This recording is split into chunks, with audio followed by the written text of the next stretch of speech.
आपको मालूम है कि अभी दिल्ली में एक इंटरनेशनल कॉन्फ्रेंस आर्टिफिशियल इंटेलिजेंस पे हो रही है और हर साल किसी न किसी देश में ऐसी कॉन्फ्रेंस होती है और ये बड़ी अच्छी बात है और हम इसका स्वागत करते हैं। और इसमें दो चार चीज़ें जो कॉन्फ्रेंस में हुई उसके बारे में हम चर्चा करेंगे। पहले तो मैं समझता हूँ कि हिंदी डिक्शनरी में हमें एक एक नया शब्द मिल गया है। आपको मालूम है कि अंग्रेजी में बोलते हैं हरक्यूलियन ब्लंडर, और अब जो नया शब्द है दैट इज गलगोटियन ब्लंडर। मतलब कि गलगोटियन थंडर लीडिंग टू गलगोटियन ब्लंडर। अब ये भी कमाल है कि गलगोटिया के स्टॉल में रोबोडॉग दिखाया गया। और सबसे हैरानगी की ये बात है कि हमारे जो आईटी मिनिस्टर साहब हैं अश्विनी वैष्णव जी, उन्होंने वही रोबोडॉग को ट्वीट में दिखाया कि देखिए हमारी कितनी उपलब्धि है। और फिर जब पता चला कि वो तो चीन का बनाया हुआ रोबोटिक डॉग है तो तुरंत उन्होंने डिलीट कर दिया। तो अंग्रेजी में भी और हिंदी में भी एक नया शब्द आ रहा है। अब कहेंगे कि हम गलगोटियन प्रेजेंटेशन, गलगोटियन एग्जैजरेशन, गलगोटियन ब्लंडर, अंग्रेजी में भी यही होगा कि जब हम पार्लियामेंट में भी हम बोलेंगे तो निश्चित रूप से ये इस्तेमाल होगा, क्योंकि ऐसा इंटरनेशनल कॉन्फ्रेंस में हमारी रेख देख में, देश की रेख देख में, सरकार की रेख देख में ऐसा हो तो हमें अच्छा नहीं लगा। इसका मतलब इन्होंने इतना भी नहीं ख्याल किया कि जो इनके स्टॉल्स हैं, जो अपने प्रोडक्ट्स दिखा रहे हैं, पहले उनकी जांच की जाए, निगरानी की जाए, पता किया जाए कि वाकई में वो सही है या गलत। तो ये तो सरकार की लापरवाही थी। हम कई चीजों पे निंदा कर सकते हैं कि आज के दिन, लेकिन निंदा करने का वक्त नहीं है, क्योंकि मामला बड़ा संगीन है, बड़ा सीरियस है और इसके बारे में हम आपसे कुछ बातें चर्चा करेंगे। देखिए, पहली बात तो ये है कि आर्टिफिशियल इंटेलिजेंस है क्या और इससे उपलब्धि क्या होगी। मैं समझता हूं कि कई क्षेत्रों में हमें बहुत फायदा हो सकता है। कृषि के क्षेत्र में आज के दिन भी आर्टिफिशियल इंटेलिजेंस का इस्तेमाल हो रहा है, लेकिन आगे वाले दिनों में किसानों को ऐसी जानकारी मिल सकती है जिससे अपना वो बचाव कर सकते हैं। पेस्टिसाइड्स के बारे में जानकारी मिल सकती है, मौसम कैसा होगा, कब बुआई होनी चाहिए, कब कटाई होनी चाहिए, कैसे होनी चाहिए। ये बहुत भारी उपलब्धि होगी और हमारा जो एग्रीकल्चरल प्रोडक्शन है उसकी बहुत बहुत ज़्यादा आउटपुट हो सकती है। हम एक विश्व में हम एक एक्सपोर्टर बन सकते हैं। आज भी हैं, लेकिन राइस के तो है ही, बट बाकी भी हम एक्सपोर्ट कर सकते हैं। एक तो ये। दूसरा, इससे भी ज़्यादा फायदा हो सकता है, वो है एजुकेशन के क्षेत्र में, शिक्षा के क्षेत्र में। अभी हमें दूर स्कूलों में कुछ चंद बच्चे पढ़ते हैं, वहाँ अध्यापक भेजना पड़ता है, अध्यापक आते नहीं हैं। तो अब हमें एक एआई ट्यूटर मिलेगा।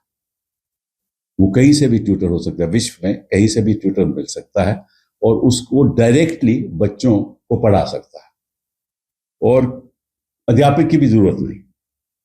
वैसे अध्यापक होना चाहिए क्योंकि बच्चों को डायरेक्शन मिल सकती है, लेकिन बच्चे पढ़ाई कर सकते हैं और वो तभी होगा जब हर स्कूल में वाईफाई सही तरीके से चले।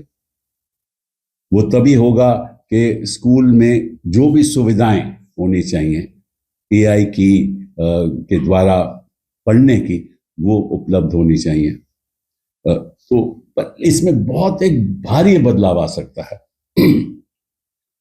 और जो तीसरा क्षेत्र है जिसमें बड़ा भारी बदलाव आ सकता है, एक तो एग्रीकल्चर हो गया, दूसरा एजुकेशन हो गया, और तीसरा हेल्थ, स्वास्थ्य के संदर्भ में बहुत ही भारी बदलाव आ सकता है। आपके सारे डायग्नोस्टिक्स जो हैं, एक ब्लड टेस्ट के द्वारा आपको एआई बता सकता है कि क्या आपकी प्रॉब्लम्स है, कैसे होना चाहिए, इसकी ट्रीटमेंट क्या होनी चाहिए, किस अस्पताल में ट्रीटमेंट होनी चाहिए, कैसे ट्रीटमेंट होनी चाहिए। तो ये एक बड़ी भारी अपॉर्चुनिटी है देश के सामने। अब उस अपॉर्चुनिटी का इस्तेमाल करना ये भी अपने आप में एक खुद मैं समझता हूं कि अगर सरकार इस पर तवज्जो दे, और मैं समझता हूं कि तवज्जो देगी, तो निश्चित रूप से इन 3 सेक्टर्स में तो बहुत भारी बदलाव आ सकता है। ये तो एक बात हुई। अब इसमें प्रॉब्लम्स भी थोड़ी बात ये हैं कि ये जो टेक्नोलॉजी है इसको हम बोलते हैं एप्लीकेशन टेक्नोलॉजी। जैसे आज के दिन हमारा आईटी सेक्टर है, बीपीओ सेक्टर है, ये एप्लीकेशन टेक्नोलॉजी, मतलब कि इसमें कोई आईपी क्रिएट नहीं होता, इंटेलेक्चुअल प्रॉपर्टी क्रिएट नहीं होती इसका। एक कॉल सेंटर में इंटेलेक्चुअल प्रॉपर्टी क्रिएट नहीं होती, वो सर्विस सेंटर होता है। तो ये एप्लीकेशन टेक्नोलॉजीज की बात हो रही है। लेकिन क्रिएशन ऑफ वेल्थ, मतलब के देश की संपत्ति को बढ़ाना थ्रू आईपी, एक अपने आप में मैं समझता हूं कि अपॉर्चुनिटी है, लेकिन हमारे पास कोई साधन नहीं है। क्यों नहीं है, मैं अभी आपको इस बात के बारे में चर्चा करूंगा। पहली बात तो मैं आपको बताऊं कि आईटी में हमें दुनिया में, विश्व में वो कंपनीज हैं जो जीपीयू लगाती हैं। जीपीयू का मतलब क्या हुआ? Graphic processing unit.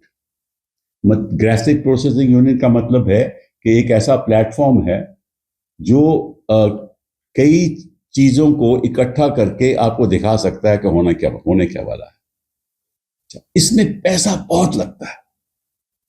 जो बड़ी बड़ी कंपनीज हैं वो मतलब कि कई जीपी यूनिट क्लस्टर्स क्रिएट कर रही हैं, उसमें पैसा बहुत लगता है। और प्राइवेट कंपनीज के पास, ग्लोबल कंपनीज के पास तो है ही पैसा, लेकिन उसका सरकार भी साथ देती है। तो मतलब कि जो सरकार और प्राइवेट सेक्टर इकट्ठा होकर जीपी यूनिट्स लगाते हैं। लेकिन अनफॉर्चुनेटली हमारे पास हमने अभी तक कोई ऐसा काम किया नहीं। तो जो आईपी क्रिएट होगी, जो वेल्थ क्रिएट होगी, जो संपत्ति क्रिएट होगी, वो उन कंपनीज की होगी जो क्लस्टर ऑफ जीपीयूज लगा सकते हैं। अब हमारी प्रॉब्लम यह है कि मैं आपको सच बात बताऊं कि हमारे बजट में एआई के लिए पिछले साल इन्होंने 2000 करोड़ का साधन दिया था, और उस 2000 करोड़ में 40% खर्च हुआ। 40% खर्च हुआ। और इस साल उन्होंने, दैट इज 26-27, उन्होंने 1000 करोड़ कर दिया। वो 2000 से 1000 करोड़ कर दिया, और अगले 5 साल में कह रहे हैं कि हम 10,000 करोड़ देंगे। तो इससे तो कुछ होने नहीं वाला। तो ये तो तय है कि जहां तक संपत्ति का सवाल है, देश की संपत्ति का सवाल है, वहां हम कहीं भी नहीं है, कहीं भी नहीं है। चीन और अमेरिका इतना खर्च कर रहे हैं जीडीपी के अंतर्गत कि हम मुकाबला कर ही नहीं सकते।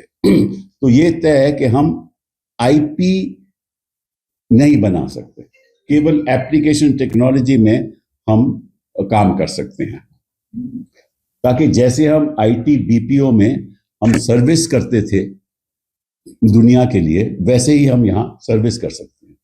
बुरी बात नहीं है, लेकिन तो ये कहना कि हिंदुस्तान ग्लोबल लीडरशिप लेगा इसमें, ये मैंने कहा जब तक लोग समझेंगे नहीं कि ग्लोबल लीडरशिप का मतलब क्या है, तब तक ये बात जनता के सामने नहीं आएगी। तभी तो मैं ये प्रेस कॉन्फ्रेंस कर रहा हूं।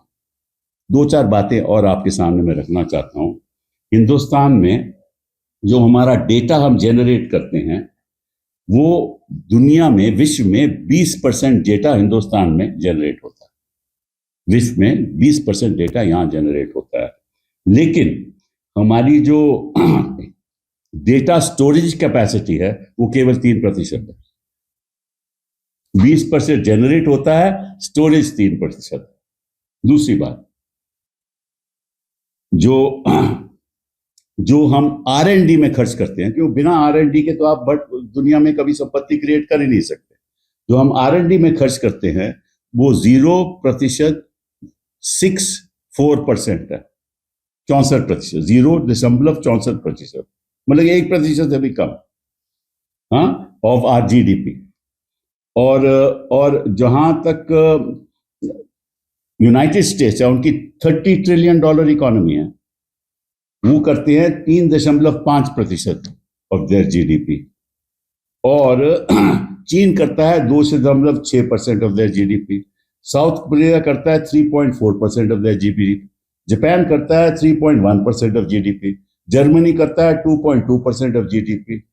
तो अगर, और हम करते हैं 0.64%, तो मुकाबला तो है ही नहीं ना।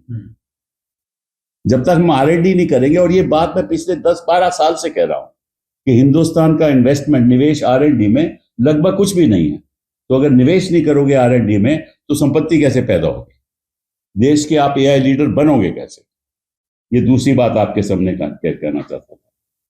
फिर जहां तक हिंदुस्तान का सवाल है, India contributes less than 2% of global computing infrastructure. मतलब कि 2% से कम ग्लोबल इंफ्रास्ट्रक्चर में हिंदुस्तान का भागीदारी है। तो हम कहां लीडर बनेंगे? तीसरी बात,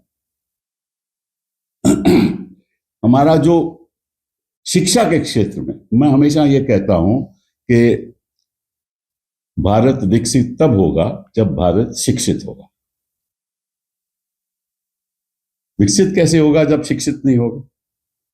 तो शिक्षा के संदर्भ में हमारा जो कभी 6% ऑफ GDP आया हुआ है, तो आज भी स्कूलों के बच्चों की जो अंडरस्टैंडिंग है, वो उस पे हमें दुख लगता है। कहीं अध्यापक नहीं है, कहीं पढ़ाई ठीक नहीं है। और अमेरिका क्यों सबसे आगे है, चीन क्यों सबसे आगे है? क्योंकि वहां जो पढ़ाई की क्वालिटी है वो उच्च स्तर की है। यहाँ जो अमीर लोग हैं, जो ऐसे लोग हैं जिनके पास संपत्ति है, उनके बच्चे तो ठीक ठाक रहते हैं। और वही लोग जो थोड़ा बहुत जीडीपी में हिस्सादारी लेते हैं, वो वही लोग हैं। लेकिन जो 80 करोड़ हमारे लोग हैं, जिनके बच्चे गरीब हैं, जिनके पास कोई साधन नहीं है, उनकी बच्चों की पढ़ाई का क्या होगा? तो आपने उस पर तवज्जो नहीं दी, आपने R&D पे तवज्जो नहीं दी, आपने शिक्षा में तवज्जो नहीं दी। और उसका रिजल्ट ये है कि हमारे बच्चे भी शिक्षित नहीं हैं, फिर हम विकसित भारत की बात करते रहते हैं। तीसरी बात जो मैं आपके साथ बताना चाहता हूं कि हिंदुस्तान में सारे ग्लोबल लीडर आए। मैं ग्लोबल लीडर मैं कह रहा हूं जो कंपनीज के ग्लोबल लीडर। वैसे तो फ्रांस के प्रेसिडेंट साहब आए, ब्राजील के प्रेसिडेंट लूला साहब आए, और एस्टोनिया के प्रेसिडेंट आए, इतने ही आए। पर जहां तक ग्लोबल लीडर हैं, सबको इंटरेस्ट है इंडिया में, क्योंकि उनको मालूम है कि जैसे IT BPO में हम सबसे आगे थे, तो सर्विस तो यहीं से ही होगी ना, क्योंकि सबसे लिटरेट पॉपुलेशन नंबर 2 पे विश्व में हिंदुस्तान में है। वही जो 250 मिलियन जो लोग हैं, मतलब 25 करोड़ लोग ना। सुंदर पिचाई यहाँ आए, एंथ्रोपिक के CEO आए, क्रिस्टियानो एमोन क्वालकॉम के CPO आए, सैम ऑल्टम ओपन AI के आए, CEO ओपन AI के आए, ब्रैड स्मिथ आए, सभी आए। सभी को बड़ा इंटरेस्ट है और सभी चाहते हैं कि हिंदुस्तान हिस्सेदारी करे।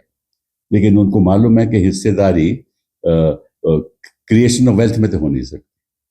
तो वो चाहते हैं कि हमारे लोग जैसे IT और BPO चलाते थे, वैसे ये भी चलाएं, ताकि हम सर्विस इंडस्ट्री बन सके। ठीक है, इसलिए उनको इंटरेस्ट भी है, और बुरी बात भी नहीं है, लेकिन उसमें भी हम डेवलप करेंगे अभी।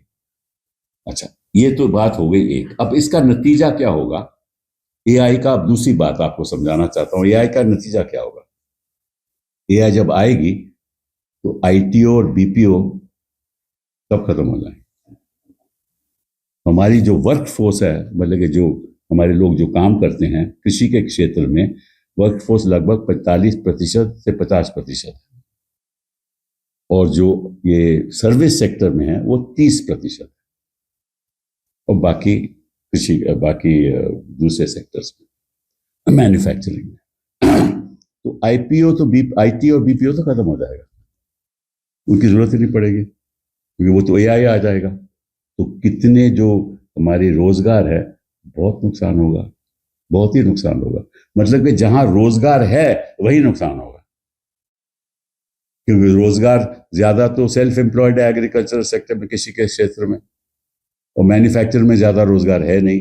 ज्यादा रोजगार तो सर्विस सेक्टर में है, ठीक है ना। 30% तो वही है, वही खत्म हो जाने वाली है। वो मोस्टली आईटी एंड बीपीओ है, वही खत्म हो जाएगी।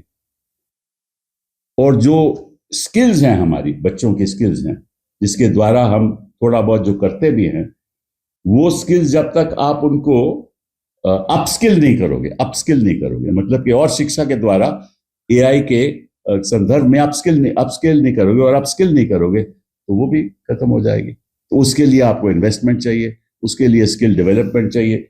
वो भी आप लोगों ने, इस सरकार ने उसका ज्यादा ध्यान नहीं दिया। तो ये एक बहुत ही सीरियस बात है। और इसी संदर्भ में जो हमारा अनंता नागेश्वरन साहब हैं, जो हमारे सरकार के चीफ इकोनॉमिक एडवाइजर हैं, उन्होंने अपने इकोनॉमिक सर्वे में कहा है, उनका चैप्टर है द वे फॉरवर्ड, तो उन्होंने कहा है कि we have to be cautious, हमें बड़े ध्यान रखना पड़ेगा, क्योंकि जो इम्पैक्ट है एआई का वो हम पूरी तरह से समझ नहीं पा रहे। और उन्होंने ये कहा है कि हमारा जो अप्रोच होना चाहिए वो फ्रूगल होना चाहिए, बॉटम अप होना चाहिए, हम टॉप डाउन नहीं कर सकते। उन्होंने खुद कहा है, ये मैं नहीं कह रहा, सरकार के एडवाइजर ने कहा है कि बॉटम अप होना चाहिए, टॉप डाउन नहीं होना चाहिए। और उन्होंने ये भी कहा है कि ये बबल भी हो सकता है, और हमारी जो डिपेंडेंस है बड़ी फ्रेजाइल है। और उन्होंने एक और बात कही है कि जो लोअर मिडिल इनकम लोग हैं ना, उनको बड़ा नुकसान हो सकता है, क्योंकि वही तो वो जॉब करते हैं, तो वो जॉब भी चले जाएंगे एआई की वजह से। तो इसलिए ये डेटा सेंटर्स हों, ये बड़ी प्रॉब्लम होगी।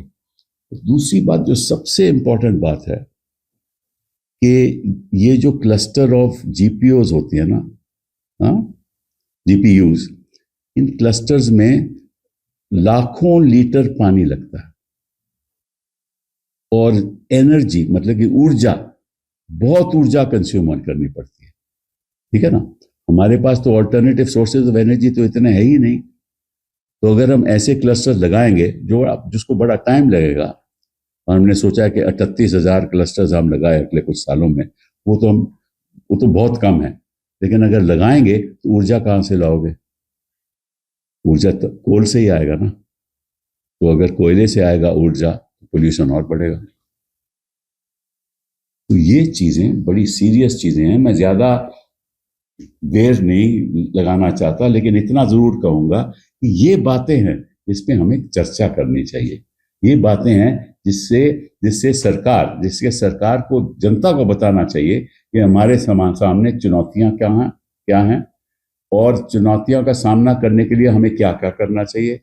ये कोई बताता नहीं है, और ये बस भाषण देते रहते हैं कि भैया हम देखिए, हम तो विश्व में लीडरशिप रोल ले रहे हैं, हम ये कर रहे हैं, वो कर रहे हैं। इससे कुछ नहीं होने वाला। इसीलिए मैंने कई बार बोला है, इनको सरकार चलाने नहीं आती, चुनाव जीतने आते हैं। बहुत बहुत धन्यवाद। सर, एक क्वेश्चन है, जो जिस तरह से आज कह रहे थे कि जब कांग्रेस कल जीत रही है, समिट में प्रोटेस्ट कर रही थी टी शर्ट उतार करके, ये कोई एआई का टॉपिक है? ये तो पॉलिटिकल टॉपिक है ना। मैं बात एआई की कर रहा हूँ। एआई का समिट हुआ, अच्छी बात है देश में, लेकिन इस पे चर्चाएं नहीं हो रही है। इसके अंदर अब राजनीति हो रही है। किससे चर्चा? एआई के ऊपर आउटकम। यही तो मैं कह रहा हूँ जी। यूथ कांग्रेस की फिर वही बात, भैया इससे कोई एआई से कोई ताल्लुक नहीं। मैं तो आज प्रेस कॉन्फ्रेंस एआई में हमारी उपलब्धि कहाँ हो सकती है, इस पे जो चुनौतियां क्या हो सकती हैं, उनको सामना कैसे करना पड़ेगा, सरकार को क्या करना चाहिए, वो तो सरकार बता ही नहीं ना। प्रेस कॉन्फ्रेंस में बताया किसी ने? इनकी प्रेस कॉन्फ्रेंस हुई ना बीजेपी ने, उन्होंने बताया। उनकी जिम्मेदारी है, क्यों है कि मुझे बताना पड़ रहा। मैं तो एक single member of parliament, independent member of parliament हूं ना। मुझे बताना पड़ रहा है देश को कि हमारे सामने चुनौतियां क्या हैं। और बीजेपी प्रेस कॉन्फ्रेंस करती है और बीजेपी केवल राजनीतिक बात करती है। वो तो हमें कोई लेना देना, मुझे कोई लेना देना नहीं है ना। इस पे मैं जवाब दूंगा। पूछो, कोई सवाल पूछो एआई पे, तो मैं पूरा जवाब देने को तैयार हूं। मतलब कि बहुत भारी संकट में आ सकते हैं हम, और बहुत भारी अपॉर्चुनिटी भी हमारे पास है। दोनों चीजें हैं। और अगर आप चुनाव पे ही अपनी सारी जो कंसंट्रेशन है, कैसे चुनाव जीतना है, कैसे इलेक्शन कमीशन को अपने साथ करना है, अगर उसमें ही सारी एनर्जी लगा लोगे तो एआई की एनर्जी नहीं आप ले सकते। ये बात है। सर, कांग्रेस ने थोड़ा क्रिटिसाइज किया, पूरे देश भर में प्रदर्शन हो रहे हैं, राहुल गांधी और कांग्रेस पार्टी को एंटी नेशनल बोला जा रहा है। मैंने आपसे क्या बोला अभी कि मैं प्रेस कॉन्फ्रेंस एआई पे कर रहा हूं ना। मैंने तो चर्चाएं सर, इसकी चर्चाएं सरकार चर्चा एआई की चर्चा नहीं हो रही। सरकार 1 सेकंड, एआई की चर्चा नहीं हो रही इसमें। इसी एआई इंटरनेशनल कॉन्फ्रेंस में 4 दिन चल रही है ना, तो 4 दिन तो कोई प्रोटेस्ट नहीं हो रहा था, तो एआई की चर्चा हो रही है ना। उसके बारे में सवाल क्यों नहीं पूछते आप? मैं आपसे पूछना चाहता हूं, अभी वहां इंडियन एक्सप्रेस अड्डा में ओपन एआई ने सैम ऑल्टनर में बड़ा भाषण दिया, बहुत बड़ा अच्छा भाषण है। आपने एक सवाल नहीं पूछा मुझसे, तो आपको कोई इंटरेस्ट नहीं है एआई का? आप तो पत्रकार हो ना। हाँ, तो सब्जेक्ट मैटर तो एआई है। सब्जेक्ट मैटर को प्रोटेस्ट नहीं है, ना मेरी प्रेस कॉन्फ्रेंस का सब्जेक्ट मैटर। ठीक है, बहुत बहुत धन्यवाद। और सर, अमेरिकन जो अपेक्स कोर्ट है, ट्रंप के टैरिफ पे स्ट्राइक किया है, उसको कैसे देखते हैं? फिर वही बात, अरे भैया, ट्रंप ने डील करना है, नहीं डील करना, हिंदुस्तान कैसे डील करेगा, कैसे नहीं डील करेगा, ठीक है ना। तो ये राजनीतिक बातें हैं। मैं बात कर रहा हूं आपकी आर्टिफिशियल इंटेलिजेंस की, देश को ये अवगत कराने की कि इसमें हमारे सामने अपॉर्चुनिटीज क्या हैं और चुनौतियां क्या हैं। और उस पर देखो, देश को आगे बढ़ना है, ठीक है ना। देश को आगे बढ़ना है ना। आपके बच्चों को अच्छी शिक्षा मिले जी, हाँ, अच्छे स्किल्स मिले, ये जिम्मेदारी है ना, देश की जिम्मेदारी है ना। उसके बारे में चर्चा करो यार, देश की बात करो। ये उसने नहीं किया, ट्रंप ने ऐसे किया, ट्रंप ने पहले कह दिया, इन्होंने मान लिया, ट्रंप ने अनाउंस कर दिया। ये तो राजनीतिक बातें हैं। अब इसका क्या होगा, कैसे नहीं होगा, फिर उस पर हम किसी और दिन पॉलिटिक्स पे आपसे बात करेंगे। ऐसी कोई प्रॉब्लम नहीं। बहुत बहुत धन्यवाद।